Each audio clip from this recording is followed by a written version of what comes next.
Eu acho que a democracia ela é um construto. Ela não pode, no momento que se trabalha com a democracia como algo fechado, pronto, já começou a ser antidemocrático. Eu particularmente tenho sofrimento psíquico, professor. Eu tenho sofrimento psíquico em vários momentos da minha vida cotidiana, quando eu sou acuado por institutos mas pouquíssimos democráticos. Na forma como eu sou tratado pelas instituições sociais, na forma como eu sou tratado pelas pessoas, enfim, transeuntes, enfim, e tem profundo sofrimento psíquico com isso. Acontece aqui como nós precisamos tentar, pelo menos, proteger a nossa sanidade política democrática nesse sentido. Não é propriamente uma pergunta que tu fizeste, mas, enfim, um comentário geral também. Acho que, não sei se está de acordo.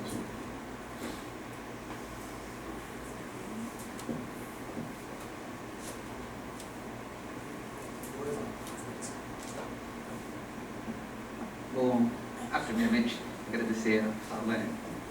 Estou surpreso com a tua presença. Sabe que é uma presença interessada. Mas é um ponto que, só para somar, e eu acho que tem a ver daí com outra parte da sua fala, que era a parte do Sérgio Buarque de Holanda e a imagem brasileira, que ao mesmo tempo que estavam ocorrendo as manifestações em São Paulo, tanto a prefeitura quanto o governo do estado estavam participando da São Paulo é candidata a Expo 2020, né? Então, São Paulo estava vendendo no exterior a imagem de uma cidade harmônica. Ao mesmo tempo, então, eu acho também que tem toda a questão de como é assim. Eu tive um pouco agora na Colômbia, que a minha namorada está morando lá, então a imagem do Brasil no exterior também. Que imagem vai desse país e como eu acho também isso tem uma relação com esse ponto de discutir a cidade como um espaço de luta contemporâneo, que é essa ideia de é uma cidade que se vende, né? Assim, se vende como uma cidade, a cidade passa a ser um mercado em si, né? E nesse espaço, que imagem o Brasil como um país propaganda se torna para o mundo, assim, como ao mesmo tempo que a gente tem imagens de Japão, imagens da Alemanha, imagens então, nessa própria luta de planeamento urbano, tem as imagens de Amsterdã e Copenhague, as cidades das bicicletas, toda uma massa crítica. E tem essa imagem do Brasil no mundo e como esses protestos atuam nessa imagem.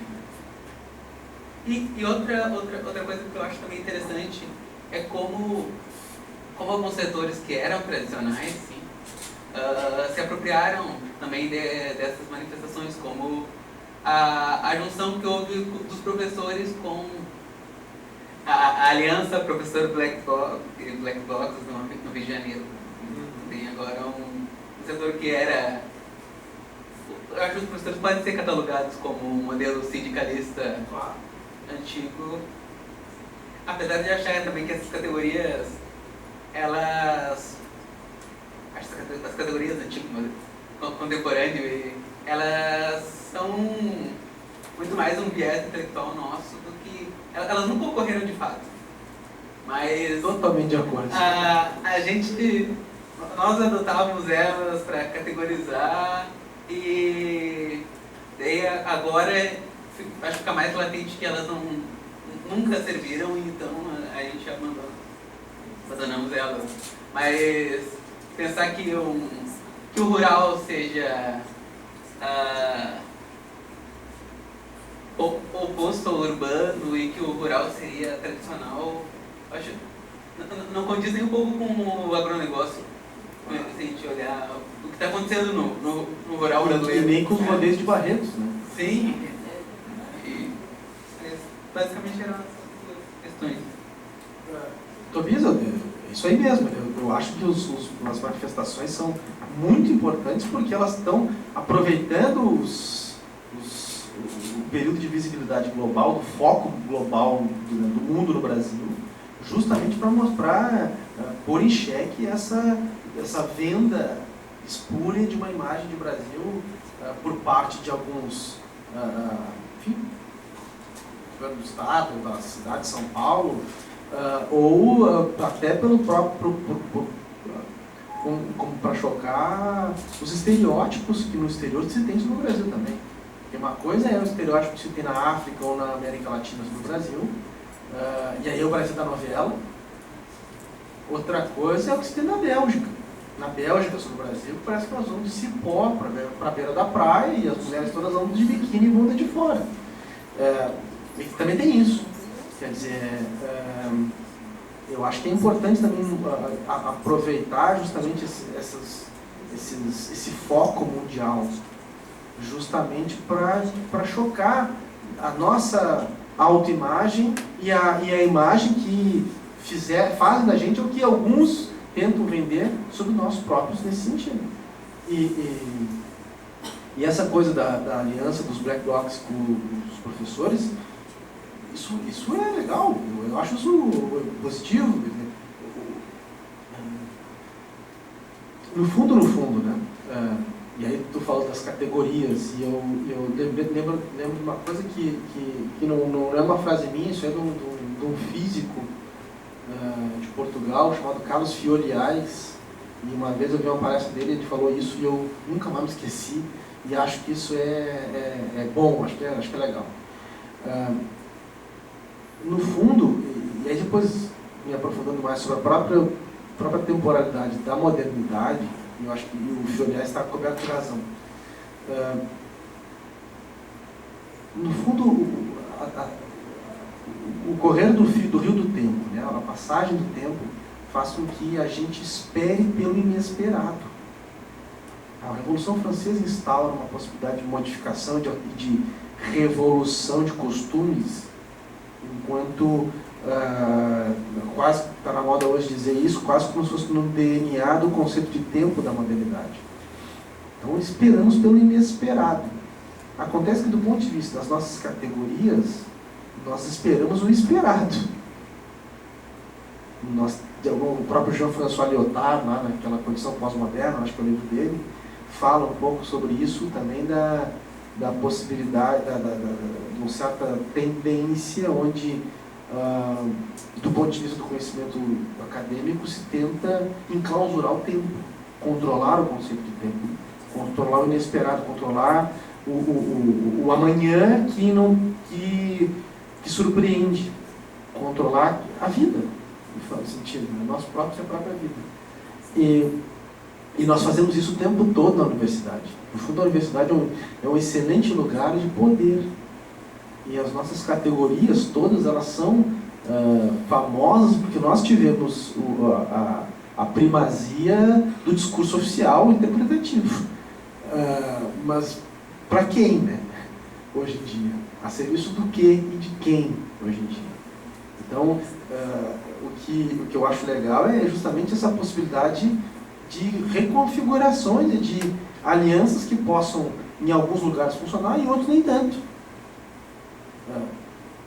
Quase que cultuando esse exercício do inesperado, inclusive nas alianças políticas, né?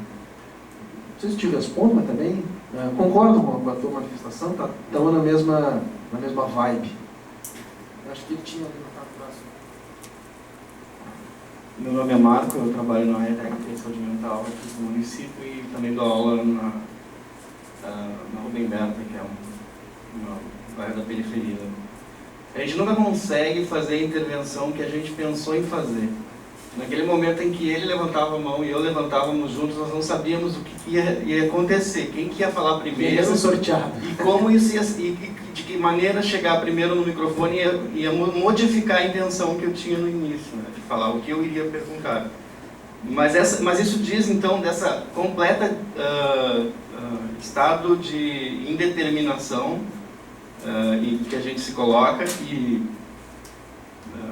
talvez felizmente suportemos ele, mas hoje a produção de comum, a capacidade que as pessoas têm de processar informação e ser irritadas pela informação, recebê-la apesar de tudo, porque se você tem uma carteira de amigos no Facebook, você vai ver informações contra o aborto, a favor da volta do regime militar, a favor da esquerda. Você vai ver nuances de opinião sobre o mesmo assunto, embora você não aprofunde nenhuma delas, você foi irritado pela existência delas, você sabe que elas existem. Você não consegue se fechar numa carteira de conhecidos que são nerds puros, só gostam de um determinado assunto. Porque um professor vai ser, no Facebook, numa comunidade, uma rede social, vai ter seus alunos, vai ter seus pares, vai ter seus amigos, seus familiares, e todos de alguma maneira vão ter acesso por esse não humano que media as relações no sentido que o Latour coloca, que é a rede social, um não humano, mas que faz coisas, que põe potências em ação. Eu vou ser percebido como jamais poderia ser utilizando apenas a escrita, cartas ou publicações. Então, essa diversidade que deveria ser excludente, eu que sou religioso católico deveria não aceitar a diversidade do cristianismo, sou exposto à diversidade da fé mesmo, animista. Você pode pensar em ateísmo com espiritualidade, e eu tenho que ver isso, eu não posso negar, eu enxerguei, eu vi ao rolar a tela que isso existe, isso me irrita, me toca, mas eu persisto nas minhas ideias da mesma maneira, né? Você vai lá e posta de novo no site a sua crença cristã, ou a sua crença budista, ou a sua visão taoísta, ou mesmo se orgulha de ser ateu, né? E a comunidade permanece, isso para mim é uma grande questão. Como que essa comunidade, apesar dessas fissuras e dessa expansão, permanece, ela ainda existe e ela ainda tem, por exemplo, os colegas de quartel meu se encontram numa comunidade no Facebook. E ali há pessoas que têm saudades da ditadura, ódio da hegemonia de esquerda, em maior ou menor grau, há pessoas mais neutras e há militantes de esquerda no mesmo grupo, que estão unidos por uma experiência existencial, por exemplo. Isso é parte da minha vida, então esses caras estão ali e eu adiciono, curto, quando eles só estão falando sobre cinema, teatro, ou comida, ou bebida, e ignoro quando eles falam contra o Lula, o Zé Dirceu e o Genuíno. E são absurdos, assim. Mas eles devem achar absurdo também quando eu posto qualquer outra coisa lá, e eles estão me vendo e estão me suportando. Então essa diversidade produzida por híbridos não humanos, que a gente não controla e que mudam a nossa maneira, a nossa intervenção no mundo, assim como esse microfone mudou o que eu pensei em falar, ou a forma como eu acabei falando, e me faz pensar então se de fato a gente está conseguindo adentrar um hiperespaço-tempo que através dessa hipermídia social faz com que a gente então se predisponha a uma indeterminação das coisas que é muito ampla, assim, a ponto da própria academia estar dizendo que a questão já não são mais as respostas, e sim a formulação mesmo de questões profundas que possam interrogar de fato o que está acontecendo, e não uma visão totalitária de um ou outro autor. Não, foi isso que eu acabei conseguindo dizer. Mas muito obrigado.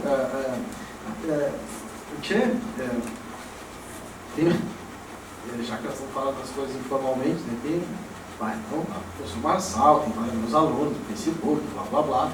Aí agora lancei minha tese de doutorado, aí você fiz palestra não sei aonde, foi a Moçambique. Aí aparece sempre um tio meu muito querido e diz assim, mimoso do tio. Aí eu olho assim, tem que aguentar, né? Mas no fundo, isso me causa irritação, mas por outro lado me causa assim, tipo, é um pouco, é isso que tu está falando, a evidência dos muitos que somos, né? Dos muitos papéis, dos muitos lugares e das muitas histórias que tivemos. Eu também tenho grupo de amigos que eu já não concordo, que eu de vez em quando frequento no Facebook para concordar, para dizer que eu gosto deles e aí curto lá alguma coisa, mas que na verdade eu discordo. Se eu conhecesse eles agora, eu os acharia absolutamente estúpidos e nunca mais ia, não queria saber nem o nome. Eu também, isso acontece com todo mundo. Agora, perceba, tentando dar uma de historiador, assim, para pensar no próprio tempo, né? Tem um conceito que é mais comum na medicina até, que é a ideia de resiliência, né? Há uma permanência, há uma continuidade, apesar das superações, apesar dos limites, apesar... E eu acho que é isso, e é isso que tem a ver com aquilo que eu tinha falado da contemporaneidade, do não contemporâneo. Há uma resiliência desses grupos, desses papéis, e faz com que nós não tenhamos mais nem o domínio daquilo que nós queremos manifestar. Eu descobri agora recentemente, para minha alegria, porque eu estava ficando em sofrimento psíquico assim, acentuado, quando agora dá para controlar todas as fotos que os pessoas veem no Facebook. Porque volta e meia aparecia lá uma foto minha, eu com os meus amigos e tal, meio bebum, com as caras bem assim e tal. E aí, claro, não é bem essa imagem que eu quero mostrar para 99% dos meus alunos, que estão no meu Facebook também. Então, no fundo, e esses dilemas são da vida de todos nós. Eu estou brincando com isso porque eu tenho... também isso, a minha vida, eu acho que é a vida de todo mundo. Só que isso deve fazer com que a gente pense sobre isso, tirar conclusões sobre isso. E aí é a questão do tempo, a questão do próprio lugar da história, do próprio lugar de como nós pensamos a recuperação de interpretações sobre o passado, ou até, e aí voltando um pouco para a pergunta do Tobias, como nós pensamos o próprio caráter da construção dos nossos conhecimentos acadêmicos. E eu estou absolutamente de acordo, mudou agora, o que se faz agora é mudar a pergunta. Mas tem um professor meu em Portugal, e eu fui defender uma tese que tratava lá sobre cultura brasileira e portuguesa, tinha a ver com positivismo, interpretação da história, blá blá blá. E no ano que eu nasci, o professor já tinha publicado textos. E eu ia defender a tese de doutorado, de novo a questão das várias demandas, vários lugares, né? Resiliências. Numa antiga sala do rei, na Universidade de Coimbra, que foi criada em 1290, que tem um pé direito de 8 metros de altura, e o ritual da defesa do doutorado é com capa, com batina, tem a pintura de todos os reis de Portugal, é um negócio altamente pesado, do ponto de vista simbólico. E eu ia defender para aquele cara ali que tinha publicado, um ano que eu nasci, já sabia daquilo que eu estava querendo falar. E mais, ele é um acadêmico da época onde os acadêmicos tinham mais tempo, sobretudo no Portugal da democracia, após a Revolução dos Cravos. Ele teve possibilidade de passar 2 anos curtindo as maravilhas de todos os arquivos da Europa como um todo. Conhecia como ninguém o positivismo na Itália, o positivismo na França, o positivismo na Inglaterra, o positivismo no Brasil, o positivismo no México, o positivismo no Chile. E eu ali, quer dizer, como assim que eu vou falar com esse cara? A perninha aqui, né? Até mesmo. E aí eu comecei a conversar e, enfim, que o nosso trabalho já não é mais o mesmo. Até por causa disso, geracional, e por causa da nossa ciência .pdf. A profusão de artigos, é impossível estar atualizado. A ideia de atualização é de outra época. Não há como fazer aquilo que o meu professor, o Fernando Catroga, lá fez, ler tudo que tinha sido produzido em vários países sobre determinado tema. O cara só fazia aquilo. Então senta, começa a estudar. Aí, quando a gente termina 3 ou 4 livros, já apareceu 20. E PDF, não sei o quê, e agora em inglês, que é uma obrigatoriedade, então tendo que ler em inglês, tendo que ler em francês, tendo que ler em espanhol. É impossível. Também gera uma ansiedade, um desconforto, um sofrimento. É por isso que fazer ciência nesse mundo da profusão de informação na internet não respeita o mesmo tipo de regime epistêmico. Por isso que, na minha opinião, o que nós precisamos saber fazer é perguntas. Isso, por exemplo, para o Marcelo, que é da história, para o Francisco, isso muda, inclusive, o caráter do uso, inclusive, dos próprios arquivos. E o próprio apanagem, né, a própria elogio dos arquivos, do historiador que faz a história do passado. Sim, mas nós fazemos fazendo perguntas ao passado estando no presente. E que também convive, do ponto de vista das internets, dos PDFs da vida, com a imensa quantidade de outras interpretações, de outras leituras. Fazer história hoje em dia não é a mesma coisa que fazer história há 30 anos atrás, ou 20 anos atrás. Isso faz com que nós tenhamos que repensar o regime epistêmico da criação das nossas interpretações. E por isso que temos que conviver com a limitação do nosso lugar de fala. E de alguma maneira, com a forma como a gente cria tentativas de interpretação. Eu não estou fechando nada, não estou querendo usar como lugar de poder o conceito do fulano de tal, e nem assumo como o uso de autoridade a perspectiva do autor X ou do autor Y. Porque esses autores X e Y, eles já não estão respondendo totalmente às nossas demandas. Aí, infelizmente, nós somos obrigados a sermos nós os autores.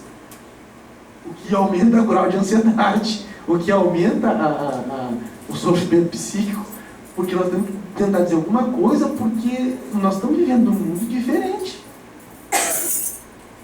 Então, agora, claro, a universidade também é um lugar altamente conservador.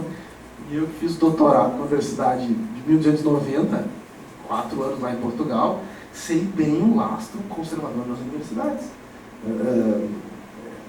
A universidade nunca foi revolucionária. A universidade é altamente conservadora. Ela é o lugar da preservação do status quo.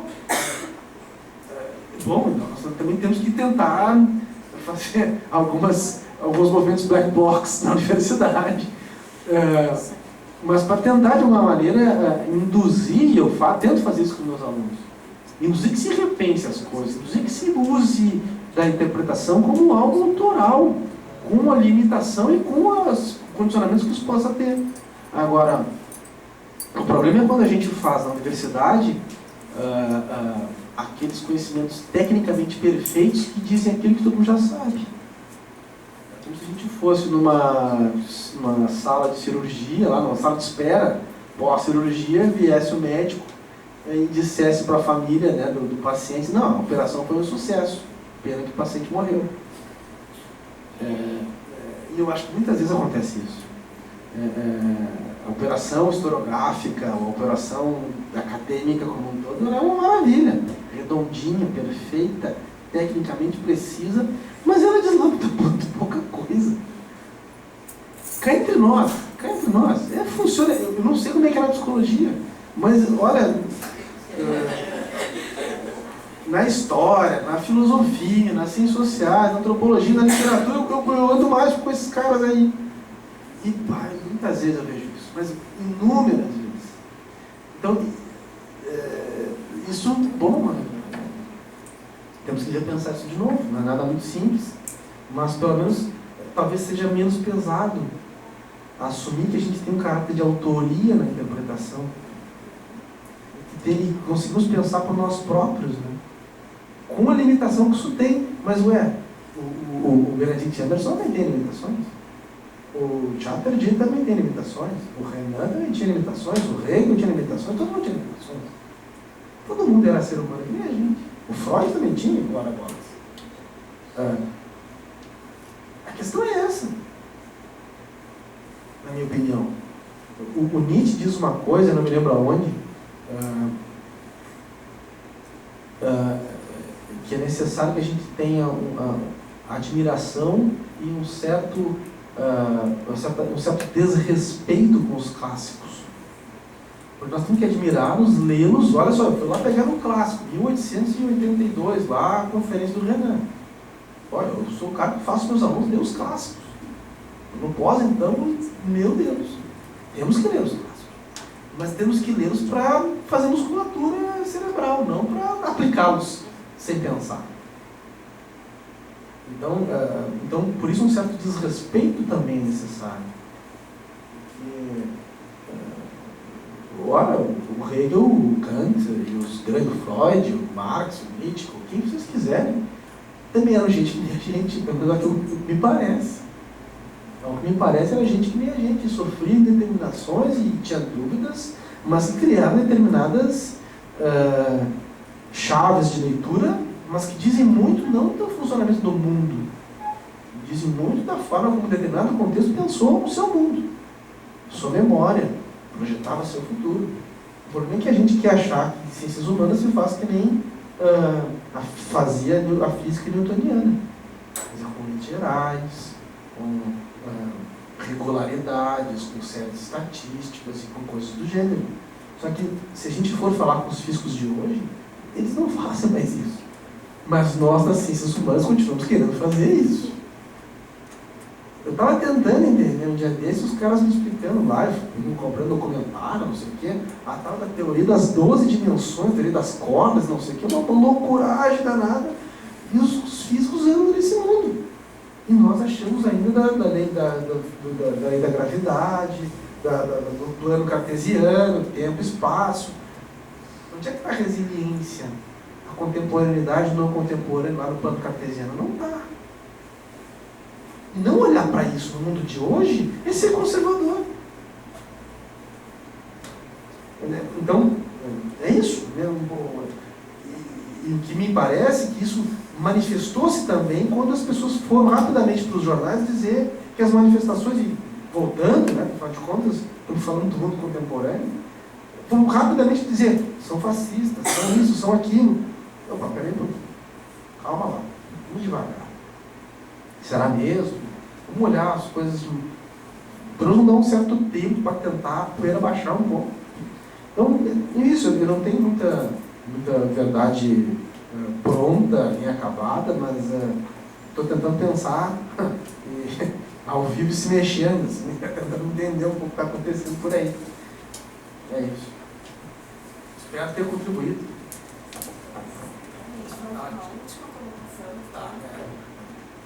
Que horas são? 11. É rápido. Professor, eu estava pensando assim, a questão da conformidade e da inconformidade, né, com categorias acadêmicas bem difíceis hoje em dia, assim, porque ao mesmo tempo que se pode dizer o que se quer, pode publicar livros, pode publicar artigos, tem muito essa ditadura do politicamente correto. Assim. O que você vai dizer? O que é eticamente viável? Né? E a categoria ética, cada vez mais, principalmente na psicologia, se pensando a partir do Código de Nuremberg, a partir da normatização. Sabe? Se eu cumpro as categorias do consentimento informado, da comissão de ética, bom, então a minha pesquisa é ética, né? Não a ética dos valores. Bom, essa é uma questão dos valores morais, dos efeitos do seu conhecimento, sabe, do seu fazer. E outra coisa que me suscitou assim, a sua fala é que, ao mesmo tempo, quando a gente ocupa as praças, a gente vai para a rua, a gente se sente, digamos assim, mais cidadão, né? Assim como na antiguidade, se era, assim, né? As pessoas ocupavam seus espaços coletivos, assim. Ao mesmo tempo, isso tem que, digamos assim, ser pensado na academia, assim, ao mesmo tempo que enquanto eu ouço a sua fala, enquanto historiador, eu me sinto mais psicólogo e me sinto mais acadêmico. O quanto isso é interessante, que eu vejo assim, muitos psicólogos, filósofos, assim, tendo essa necessidade de conversar com outras ciências, a necessidade de abrir as janelas do átomo, nem você falou. Desculpe a falta do estrito senso em história ou em psicologia, mas acho que essa fala que transita, ela é necessária, assim, acho, pelo menos para mim, assim, como possibilidade de habitar o espaço acadêmico, realmente acadêmico. Como é que é o seu nome? Karen. Karen, estou de acordo. Mesmo na história, eu tento Aí tem determinadas brigas de campos políticos de poder e tal, uma coisa academia, mas história das ideias ou história intelectual, que estava lá no meu currículo, é justamente esse lugar da história onde, de alguma maneira, confluem, eu gosto de pensar como se fosse o Guaíba aqui, né? Tem várias águas de vários rios que confluem e constroem um lago com muitos contributos de outros rios. E a história das ideias é um pouco isso. A história intelectual é um pouco isso. Um pouco esse lugar onde na história se pensa a literatura, a filosofia, a psicologia, e há conceitos que transitam nessas áreas todas, assumindo características ou usos diferenciados. Então, a minha fala é necessariamente interdisciplinar, mas de um ponto de vista que está tentando pensar conceitos importantes como conceitos políticos ou conceitos vinculados à ideia de tempo, que são próprios da história. Falando com vocês aqui, psicólogos, eu também me faço historiador. Só que aí que está. Outro historiador. Porque no congresso de história, ninguém se faz historiador. As briguinhas daí são o cara da história política, o cara da história cultural, o cara da história das contas, o cara da história da economia. E aí cada um fica falando, e supõe meu que na psicologia também tem. Então cada um fala, assim, no fundo é uma tentativa de hierarquização e de poder, né? E olha como isso é cada vez complicado. Quando a gente vê, por exemplo, concursos nas universidades federais, para docência, e aí cada vez mais, embora exista uma propalada vocação interdisciplinar, existe também um uso de defesa de profissão, de territórios profissionais. Então, a pessoa, para fazer o concurso, tem que fazer graduação, mestrado e doutorado em tal área. Estou com uma mulher que foi minha aluna no mestrado lá na URGS, e essa é uma coisa legal de falar, principalmente para historiadores. E ela está louca de vontade, ela fez mestrado e graduação e mestrado em História. E está estudando, é extremamente competente, e está louca de vontade de fazer doutorado na USP, uma pessoa que é perfeita para orientá-la, mas que está na ciência política. E ela veio falar comigo. Eu tive orientação de doutorado aqui na PUC. Tipo assim, vou fazer doutorado em História aqui na PUC, porque sim. Por quê? Porque depois eu quero fazer concurso, e aí os caras vão pedir doutorado em História. Mas que mundo nós chegamos? Aí né, outro ato dessa peça Sofrimento Psíquico. Eu fui o coordenador agora do curso do Congresso Internacional de Estudos Ibero-Americanos, blá, blá, blá, blá, blá. Chamamos para abrir, fazer a conferência inaugural, uma grande historiadora brasileira, e o Marcelo deve saber quem é, a Ângela de Castro Gomes. Todo mundo sabe quem é, ela também. Aí eu fui olhar, tinha que apresentar, né? Nunca tinha me preocupado em olhar o currículo da Ângela de Castro Gomes. Aí eu fui olhar a Ângela de Castro Gomes, que é uma ícone da historiografia, todo mundo conhece. Não é qualquer pessoa. Não está em estágio probatório. Tem muitas obras, 40 livros, um negócio impressionante. Ela fez graduação em História, mestrado em Ciência Política e doutorado em Política. Aí eu logo em seguida peguei meu e-mail e mandei lá para essa guria. Assim, hoje em dia, a Ângela de Castro Gomes não passaria em nenhum concurso público.